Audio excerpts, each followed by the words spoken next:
하나님의 말씀은 잠언 29장 26절입니다. 주권자에게 은혜를 구하는 자가 많으나 사람의 일의 작정은 여호와께로 말미암느니라. 아멘.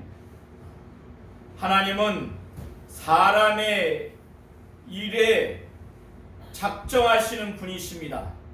사람의 일에 작정을 한다고 하는 것은 사람의 일에 옳고 그름, 불법과 합법, 정당과 부당에 있어서 판결하고 재판하고 그것을 공평하게 여길 수 있도록 판단하시는 분이 하나님이시라는 것입니다. 사람의 일에 작정하시는 분이 하나님이라고 하시는 것은 하나님이 합법 여부와 정당 여부와 옳고 그름의 여부를 하나님만이 판결하시고 판단하시고 재판하신다는 의미입니다.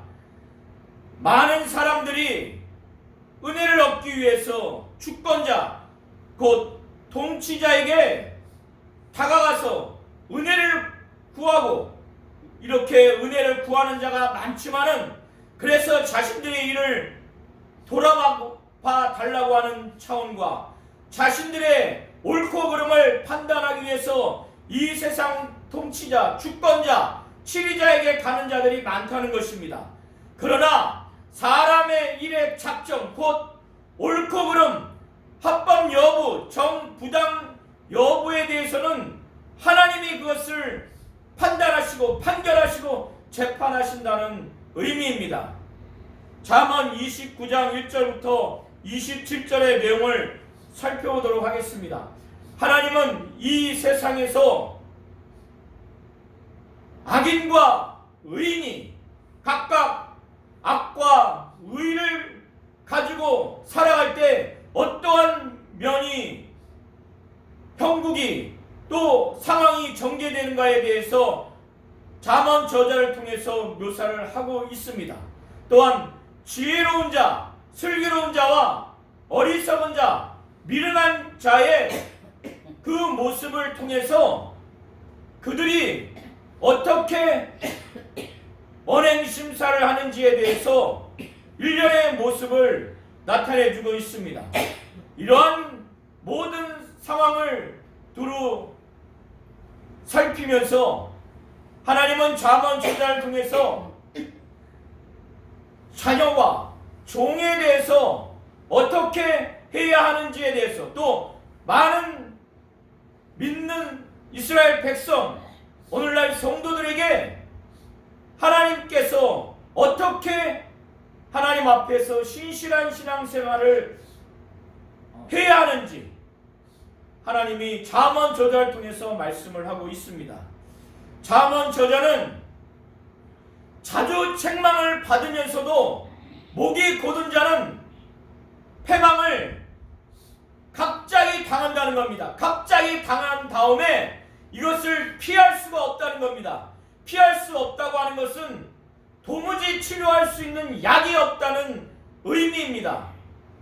사람이 자주 책망을 받는다고 하는 것은 그만큼 그 잘못된 것을 지적했음에도 불구하고 그것을 겸손하게 그것을 듣고 그것을 변화시키려고 하고 그것을 깨닫고 그것을 온전히 돌이키려고 하지 않기 때문에 자주 책망을 받는다는 것입니다. 또 자주 책망을 받을 만큼 그 책망받는 요소가 삶에 있어서 매우 위험적인 요소를 갖고 있다는 그런 측면으로 보아야 할 것입니다. 그래서 자주 책망을 받으면서도 목이 곧은 자, 이 목이 곧다고 하는 것은 구약의 이스라엘 백성이 하나님 앞에 순종하지 않냐고 반항하고 타락한 심령을 일컬을 때 목이 곧다라고 이렇게 표현을 하고 있습니다. 이와 같이 목이 곧다고 하는 것은 겸손하여서 하나님이 직접 말씀하시거나 또 영적 지도자를 통해서 또 가정의 영적인 부모를 통해서 그 잘못된 부분을 자주 책망을 받음에도 불구하고 순종하지 않는다는 것입니다. 이렇게 교만하고 거만한 심령을 갖는 자에게는 갑자기 패망이 당할 수밖에 없고, 그래서 전혀 피할 수 없다는 겁니다. 이런 상황에서 치료할 수 있는 약이 없다는 겁니다. 잠언저자는 사람이 교만하면 자기가 높아지려고 하고 다른 사람을 낮추려고 하고 무시하려고 해서 자기가 높아지는 것 같지만은 자신이 낮아진다는 겁니다. 오히려 겸손한 자는 영예를 얻는다는 것입니다. 영광을 얻는다는 것입니다. 교만한 자의 공통점은 자기 외에 다른 사람을 무시합니다. 자기를 높이는 자입니다. 다른 사람을 경멸하고 멸시하는 자입니다. 그렇기 때문에 이런 사람이 있는 곳에는 다툼이 있게 됩니다. 그래서 잠언 저자는 표현하기를 모반한 자, 곧 거만한 자가 있게 되면 그 모반한 자, 거만한 자는 그 도시를 요란케 합니다. 그 도시를 막 소동케 합니다. 그것은 이 거만한 자가 자기를 높이고 다른 사람을 경멸하기 때문에 그가 있는 곳에는 다툼을 일으키게 돼요. 이 사람의 거만함이 얼마나 다른 사람에게 큰 요동을 주는지 도시 전체를 요란케 한다는 것입니다. 그런데 반대로 슬기로운 자, 지혜로운 자는 분노가 가득하고 성냄이 가득한 그곳에 오히려 그 노를 그치게 한다는 것입니다. 우리는 미련한 자를 볼 때 가망이 없다고 말할 수가 있지만은 20절에 보면 언어의 조급한 자, 곧 말이 앞서고 말을 하는 데 있어서 급한 사람은 미련한 자보다 더 바랄 것이 없다는 겁니다. 희망이 없다는 겁니다. 노를 하는 자는 다툼을 일으킵니다. 분하여하는 자, 성내는 자는 그 성내는 것으로 끝나는 것이 아니라 일정 경계를 넘었기 때문에 범죄함이 많다는 겁니다. 어리석은 자는 그 노를 다 드러냅니다. 그러나 지혜로운 자는 자기가 화를 내고 싶어도 그것을 억제한다는 것입니다. 그래서 이와 같이 거만한 자가 있게 되면 그 도시마저도 요동케 된다는 것입니다. 한 나라의 왕이 그 나라를 견고하게 하고 그 나라를 패망하게 하는 그 핵심 요인은 바로 의입니다. 정의입니다. 공의입니다. 왕이 공의를 가지고 정의를 가지고 그 나라와 그 백성을 다스리게 되면 그 나라가 견고하게 됩니다. 더더군다나 이 왕이 그 의와 정의를 가지고 그 백성 중에서 가난한 자를 성실하게 신원해주면, 성실하게 신원한다고 하는 것은 진실하고 누구를 대하든지 공평하게 합당한 그 기준을 가지고 대한다는 것입니다. 가난한 자를 진실하게 공평하게 그를 대하되 신원한다고 하는 것은 판결을, 어떤 행위의 판단을 그렇게 정의롭게 공의를 가지고 의를 가지고 그렇게 하게 되면 그 왕의 위가 영원히 견고하게 된다는 것입니다. 이렇게 한 나라를 정의를 가지고 또 백성 중에서 가난한 자를 성실히 신원해주면, 진실하고 공평한 기준을 가지고 판단을 하게 되면 그 나라도 견고해지고 그 왕의 왕위가 영원히 견고하게 된다는 것입니다. 그러나 반대로 억지로 뇌물을 내게 하는 자는 그가 왕이든 그가 위정자든 지리자든 또 국가의 고위 관리든 그렇게 되면은 그 나라는 패망하게 됩니다. 왜 그렇습니까? 뇌물을 억지로 내게 하면은 그 뇌물을 준 사람을 잘 보아줄 것이고, 그렇게 되면 그 나라의 모든 정책과 제도와 국가 조직과 기업 조직, 모든 조직에서 뇌물이 횡행하게 됩니다. 노력에 의해서 합법과 정당과 도덕적으로 윤리적으로 정의감으로 어떤 것을 일해서 정당하게 얻지 아니하는 사회가 되기 때문에 그 나라는 패망을 할 수밖에 없는 것입니다. 한 나라에 악이 가득하면은 그 나라는 패망을 하게 됩니다. 악인이 많아지니까 죄가 많아집니다. 죄가 많아져요. 악인이 더더군다나 권세를 잡게 되면, 곧 통치자와 치리자가 되게 되면 그 악한 통치자의 밑에서, 또 그 국가가 그 밑에서 백성이 치리를 받고 다스림을 받게 되면 엄청나게 고통스러워하죠. 지난주에 보셨던 내용처럼 사람들은 숨기게 될 것입니다. 숨어 지내게 될 것입니다. 백성들은 그 악한 통치자의 악한 통치를 받으면서 살기에 탄식할 수밖에 없는 것입니다. 이 악인은 그가 범죄하는 것이 자기에게는 희열이 있고 자기의 유익을 위해서 하는지 모르지만, 오히려 악인의 범죄하는 것은 스스로 올무가 된다는 것입니다. 그래서 결국에는 멸망하게 된다는 것이에요.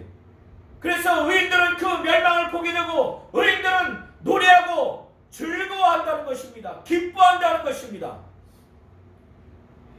더군다나 관원이 거짓을 신청하면, 거짓말을 신청하면, 거짓말을 들어주면 지도자가, 상사가 그렇게 거짓을 들어주고 일처리를 하니 그 밑에 하인들은 전부 다 그 지도자와 그 상사의 눈치를 보기 때문에 그 밑에 있는 하인들은, 하급자들은 악하게 될 수밖에 없다는 것을 잠언저자는 말을 하고 있는 것입니다.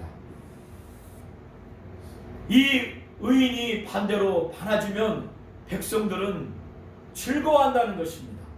의로운 통치자 밑에서 통치를 받고 또 의로운 동료들이 많기 때문에 즐겁다는 것입니다. 그래서 잠언저자는 불의한 자는 의인에게 미움을 받는다는 것입니다. 불의를 행하는 자는, 의롭게 사는 자가 꺼려를 하는 걸 넘어서 미워한다는 거예요. 불의한 자는 의인에게 미움을 받는다는 것입니다. 반대로 정직한 자는, 바르게 행하는 자는 이 악인들에게 미움을 받는다는 거예요. 정직한 자를 보면 찔림을 받고 회개하고 바른 삶을 사는 것이 아니라 자기들이 악하게 살아야 되고 악한 일을 도모해서 얻는 그 이익을 얻지 못하고 그러한 삶을 살지 못하기 때문에 정직한 자는, 바르게 사는 자를 미워한다고 잠언저자는 말을 하고 있습니다. 악인의 유형이 여러 가지가 있겠지만은 도덕질을 해서는 안 됩니다.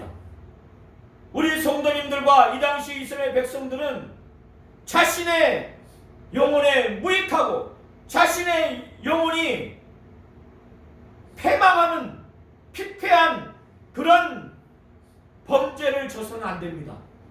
더군다나 도덕질을 해서는 안 됩니다. 자기의 영혼을 사랑하지 않는 자, 자기의 영혼을 귀하게 여기지 않는 자는 범죄할 것입니다. 자기의 영혼을 미워하는 자는 범죄할 것입니다. 그래서 잠언저자는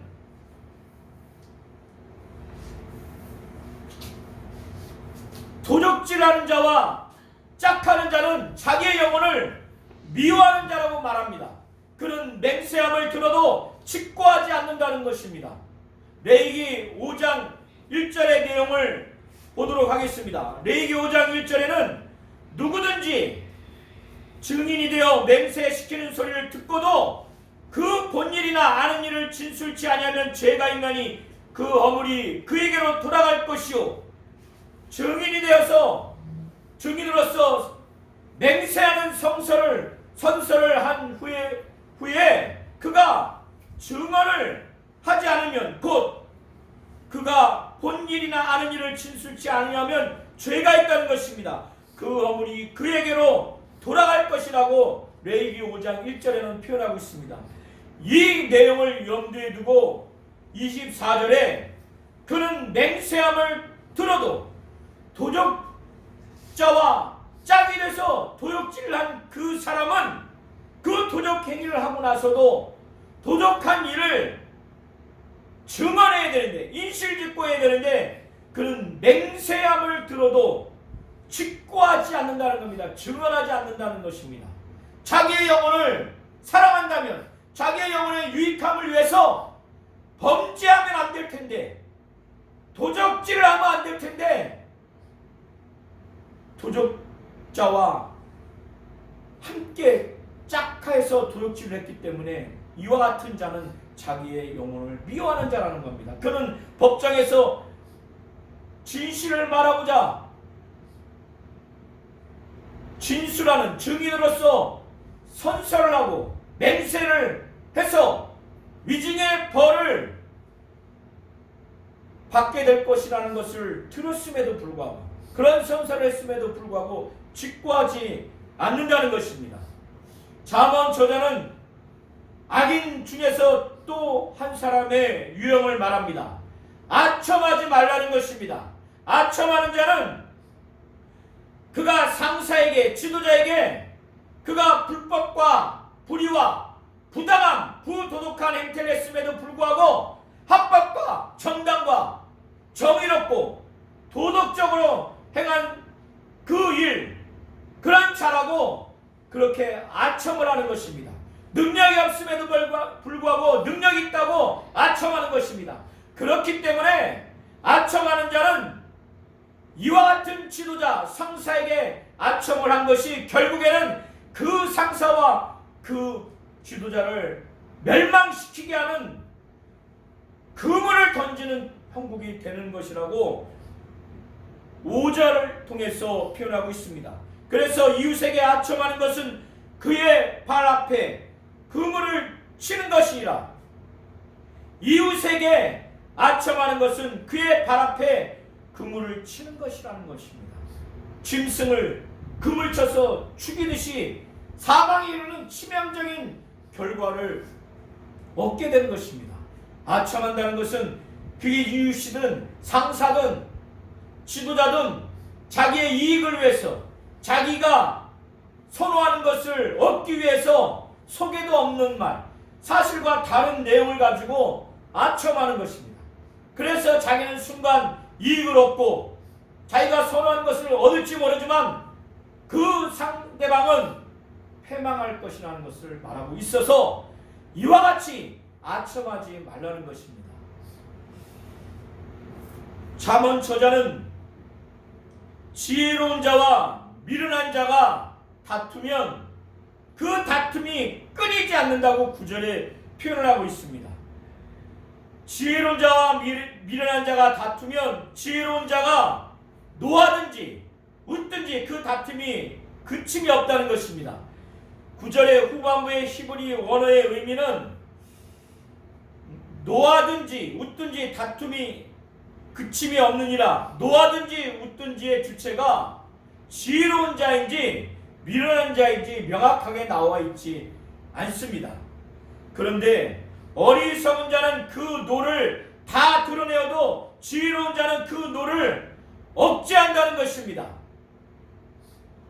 지혜로운 자와 미련한 자가 다투면은 그 다툼이 끊임이 없다라고 이렇게 표현을 하고 있습니다. 우리 모든 성도님들이 지혜로운 자가 되시기를 바라고, 우리 성도님들의 자손이 지혜로운 자가 되도록 잘 가르치시기를 바랍니다. 잠언 저자는 3절을 통해서 지혜를 사모하는 자는 아비의 즐거움이 된다는 것입니다. 지혜를 사모하는 자는 아비를 즐겁게 한다는 것입니다. 지혜를 참으로 사모하는 자는 그가 생각할 때도, 그가 마음을 품을 때도 그 지혜가 가득하도록 노력할 것입니다. 그가 말을 하고 행동할 때도 지혜롭게 말하고 행동하려고 할 것입니다. 그의 삶에 지혜로운 삶으로 가득하기를 사모할 것입니다. 그렇게 또 하려고 할 것입니다. 이와 같은 자녀는 아버지에게 즐거움을 줄 수밖에 없습니다. 그러나 반대로 창기와 사귀는 자, 창기를 사귀는 자는, 창기는 화대를 요구합니다. 돈을 요구합니다. 그래서 그가 가진 재물을 다 탐진하게 됩니다. 잠언 저자는 이렇게 지혜로운 자식을 두기 위해서는 이 자식에게 지혜를 주어야 되는데 그것은 부모의 몫이라는 거예요. 그런데 이 지혜는 어려서부터 아무것도 가르쳐주지 않는데 주어지지 않는다는 것입니다. 오히려 하나님의 말씀으로, 하나님이 주시는 지혜를 하나님의 말씀으로 가르쳤을 때 그 가르치는 과정에서 자녀가 올바르게 행하지 않기 때문에 때로는 회초리로, 채찍으로, 또 막대기로, 또 꾸지람으로 그 지혜를 가르쳐야 된다는 거예요. 왜? 지혜는 아무런 노력 없이, 아무런 매개체 없이 얻어지는 것이 아니라 15절에 채찍과 꾸지람이 지혜를 준다는 겁니다. 그 자식이 임의대로 그냥 하도록 내버려두면 결국에는 그 어머니를 치욕스럽게 욕되게 한다는 겁니다. 그래서 잠언 저자는 내 자식을 징계하라. 그리하면 그가 너를 평안하게 하겠고 곧 아무 걱정이 없도록 자식이 결국에는 지혜롭게 자라서 그렇게 부모를 평안하게 한다는 겁니다. 부모로 하여금 아무런 걱정 없이 편안하게 살도록 한다는 것입니다. 그리고 부모의 마음을 기쁘게 해준다는 것입니다. 하나님의 말씀이 지도자를 통해서 구약이든 신약이든 주어지지 않는다면 계시를 통해서, 묵시를 통해서, 때로는 하나님이 주시는 하나님의 영, 성령의 감동으로 주시는 환상, 여러 가지로 하나님의 뜻을 전달하는 그 방법으로 백성에게, 자녀에게, 종에게 주어지지 않는다면 그 백성은 하나님의 뜻이 담겨져 있는, 하나님의 희노애락이 담겨져 있는, 하나님의 의지가 담겨있는 하나님의 계시의 말씀, 묵시의 말씀, 이 말씀이 없기 때문에 삶에 이정표가 없습니다. 그래서 방자히 행할 수밖에 없다는 것입니다. 그래서 18절에 묵시가 없으면 백성이 방자히 행하거니와 율법을 지키는 자는 복이 있다는 것입니다. 기록된 율법, 곧 하나님의 말씀을 지키는 자가 복이 있다는 것입니다. 종은 뻔히 주인의 뜻을 알매도 불구하고 말로만 해서는 고쳐지지 않는다고 잠언 저자는 표현하면서 종도 말로만 해서 지혜자가 되거나 하나님 뜻대로 훈계해서 그 지혜를 받아들이는 자가 되지 않기 때문에 말로만 해서는 안 된다는 거예요. 그래서 19절과 21절에 종은 말로만 하면 고치지 아니하나니 이는 그가 알고도 청정치 곧 순종치 아니한다는 것입니다. 21절에 종을 어렸을 때부터 곱게 양육하면 이에 꾸지람과 회초리나 채찍질을 하지 않으면 그가 방자히 행해서 자기가 마치 주인의 자식인 채 이렇게 여겨서 주인이 일을 시키려고 해도 뭔가를 교정시키려고 해도 전혀 듣지 않는 그런 자가 된다는 의미입니다. 잠언 저자는 이제 하나님께서 이 세상에는 가난한 자와 포악한 자가 섞여서 살 수 있도록 하나님이 그들 모두에게 그들의 눈에 빛을 주셨다고 13절에 표현하고 있습니다. 이것은 하나님이 가난한 자나 이 가난한 자를 압제하고 자기의 이익을 위해서 탈취하는 그 포악한 자, 이런 자에게 생명을 똑같이 주셨다는 겁니다. 그래서 13절에 가난한 자와 포악한 자가 섞여 살거니와 여호와께서는 그들의 눈에 빛을 주시느니라, 이렇게 표현을 하고 있습니다. 사람을 두려워하면 올무에 빠질 수밖에 없습니다.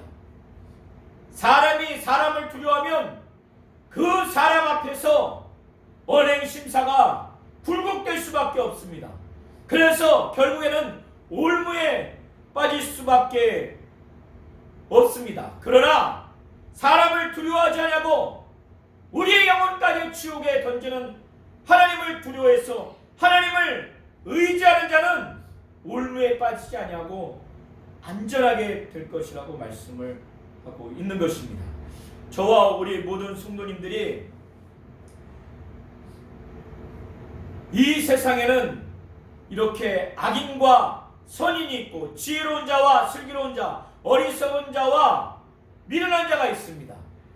또 다른 악인은 어떤 종류의 악인이 있는가 하면 잠언저자는 10절에 피 흘리기를 좋아하는 자, 곧 다른 사람의 생명을 앗아가는 자, 살해하는 악한 자가 있는데 이러한 자는 온전한 자를 미워한다는 거예요.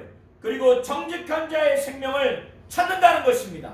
10절 후반부에 정직한 자의 생명을 찾는다고 하는 것은 히브리 원어의 의미는 의인들은 그의 영혼을 찾는다는 것입니다. 그래서 의인들이 그의 영혼을 찾는다고 하는 것은 의인들이 다른 사람을 살해한다는 그런 의미라기보다는 다른 사람의 생명을 보호한다거나 다른 사람의 생명을 귀중히 여겨서 그것을 유지한다는 그런 의미로 보시면 좋을 것 같습니다. 이처럼 의인은 가난한 자의 사정을 잘 헤아립니다. 의인은 그의 심령이 선하고 그가 바르기 때문에 다른 가난한 사람의 사정을 잘 알아줍니다. 그러나 악인은 그의 심령이 옳지 못하기 때문에 긍휼과 자비가 있지 않기 때문에 가난한 자의 사정을 알아줄 심령이 되지 않아요. 그런 지식이 없습니다. 그래서 7절에 의인은 가난한 자의 사정을 알아주나 악인은 알아줄 지식이 없다라고 그렇게 표현을 하고 있습니다. 저와 우리 모든 성도님들은 우리가 이 세상을 살아갈 때 주권자, 위정자, 통치자, 권력 있는 자, 이 세상에 옳고 그름을 판결하는 자만을 의지해서 그러한 자에게 은혜를 구하고 싶은 마음이 많이 있을 겁니다. 옳고 그름, 합법과 불법 가운데, 정당과 부당 가운데, 도덕과 부도덕 사이에 합당하게 판결하고 재판하고 그 판단을 원하는 그런 마음을 주권자에게 가서 은혜를 구하고자 하는 마음이 있을 것입니다. 그러나 그 모든 것을 판결하고 재판하고 판단하는 분은 하나님이라는 것이에요. 그래서 주권자에게 은혜를 구하는 자가 많으나 사람의 일의 작정은 하나님께로 말미암았다고 이렇게 말씀을 하고 있습니다. 이것을 잘 아셔서 하나님을 의지하는 자, 하나님이 이 모든 것들을 온전히 판단할 수 있는 자라는 것을 알고 믿고 의지하시기를 예수의 이름으로 축원합니다.